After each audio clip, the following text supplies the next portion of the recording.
NBC5 News at 6 starts now. The city of Ashland celebrating Dr. Martin Luther King Jr.'s life and accomplishments today. Good evening. Thanks for choosing NBC5 News at 6. I'm Jenna King. People gathered at the historic armory in Ashland to celebrate the late Reverend Dr. Martin Luther King Jr.'s life and legacy. NBC5's Maximus Osborne went to the celebration to hear what this day means to the Rogue Valley. That's our top story tonight at 6. When I leave school, I have to text my mom, and I have to text her again when I get home. I can't take shortcut or the bike path. I can't listen to music too loud.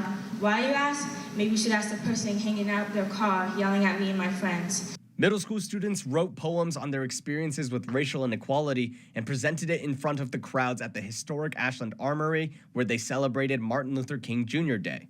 The students were among the many speakers that took to the stage to talk about what the day means to them and how they can keep working toward Dr. King's dream. There's enough hatred in the world. It doesn't have to be in our community. And when you look at that word community, it's the little word unity. And that's what we're all about.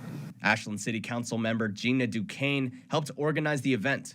She says that while progress is being made, there is still work to be done, and that MLK Day is about continuing that progress. It behooves us as people, not just black people, but as people, to carry that dream on, to move forward and get rid of generational trauma. Volunteer and event singer James Brown also echoes that more can be done to combat racial inequality, but says that an event like today brings us closer and closer and that there has been improvement since he was growing up in Oregon. I've become more comfortable. I've ridden my motorcycle through the countrysides. I've stopped off at little small stores with, a small gas pump, and I felt safe. Even though longtime resident Brown feels comfortable, the younger generation is still hoping to continue the dream.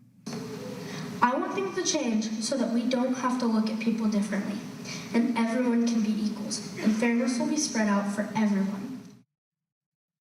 Maximus Osborne reporting. Other cities like Grants Pass also held events celebrating MLK Day.